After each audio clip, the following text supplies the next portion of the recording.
You just did it again. Someone walked into the room and your hand moved before your mouth did. A wave, a point, a shrug. You didn't plan it. It just happened. And here's the strange part. That movement is older than every word you know. Before you could say danger, you could point at it. Before you could say come here, you could wave someone closer. Your hands were talking long before your voice ever learned how. Have you ever wondered which one came first? For most of the 20th century, scientists assumed language began with sound, grunts turning into syllables, syllables turning into words. It felt obvious, it felt clean. But the deeper researchers dug into human origins, the less that story held together. The psychologist Michael Corballis spent decades studying how communication evolved in early humans and their ancestors. He proposed something that unsettled a lot of his field.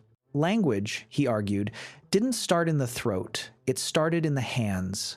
Think about your closest living relatives, chimpanzees and bonobos. They can't speak. Their vocal tracts simply aren't built for it.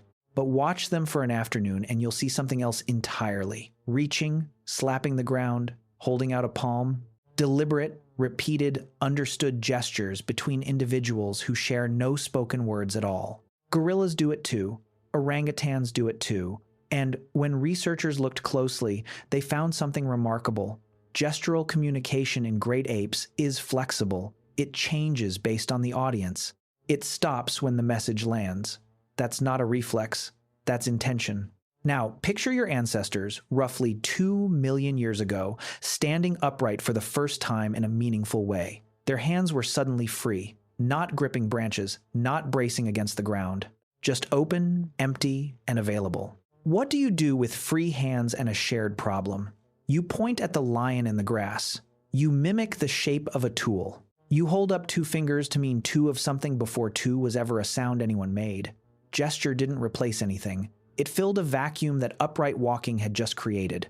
The linguist Kendon spent his career studying how gesture and speech move together, even today, in every culture he observed. He noticed something people rarely stop to notice about themselves.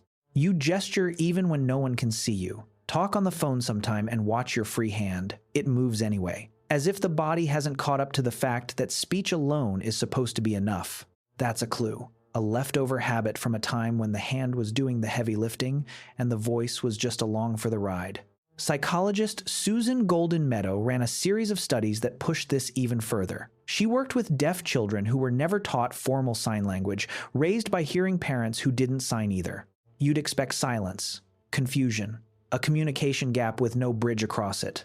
Instead, something startling happened. The children invented their own gesture systems, spontaneously, with structure, with something close to grammar, word order, repetition patterns, a syntax nobody taught them. Where did children learn to build a language out of thin air? Using only their hands?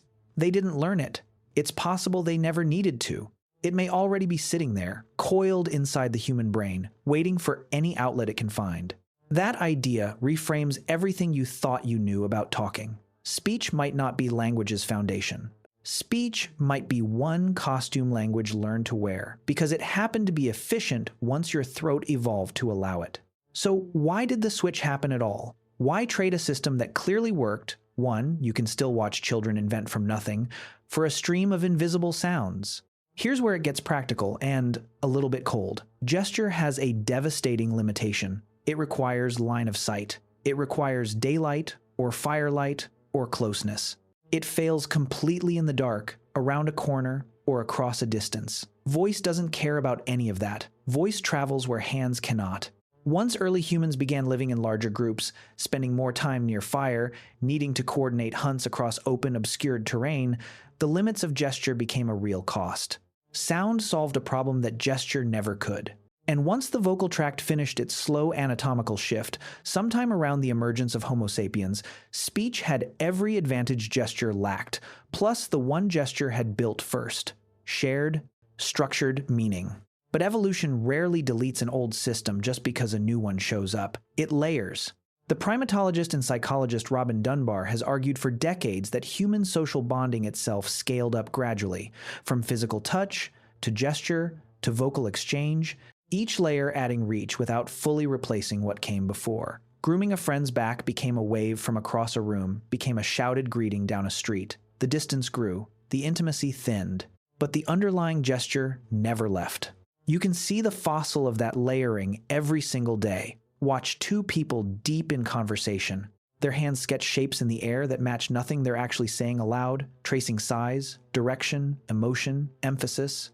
The linguist David McNeill spent years filming ordinary conversations and slowing them down frame by frame. What he found was that gesture and speech aren't separate channels running side by side.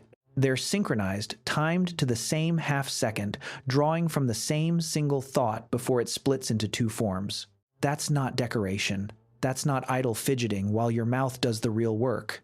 Your hands are still co-authoring every sentence you speak, just like they did 2 million years ago, just at a pace so fast you've never noticed the seams. Think about how a toddler learns to talk. Before milk is ever spoken, a baby reaches toward the cup. Before no is ever spoken, a baby turns its head away and pushes a hand out flat. Gesture arrives first in every single human life, just as it likely arrived first across the whole span of human history. Ontogeny, in this one strange corner of biology, really does echo phylogeny. The child relives, in miniature, the journey the species took.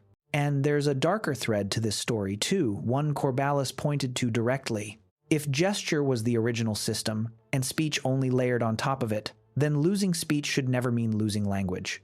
Watch a deaf community develop a full sign language from scratch, with grammar, with dialects, with poetry, and you're watching the ancient system step back into the spotlight the moment the newer one can't be used. Nothing is invented. Something old is simply uncovered again. That should change how you see your own hands the next time you catch them moving without permission. That gesture isn't a habit you picked up. It's a message from an ancestor who never had a word for danger, but knew exactly how to point at one. It's a system your body has never actually stopped running underneath the words you think are doing all the work. So next time someone walks into the room and your hand lifts before your mouth opens, don't brush it off as reflex. That's not static in the signal. That's the original signal, still humming quietly beneath every word you've ever spoken.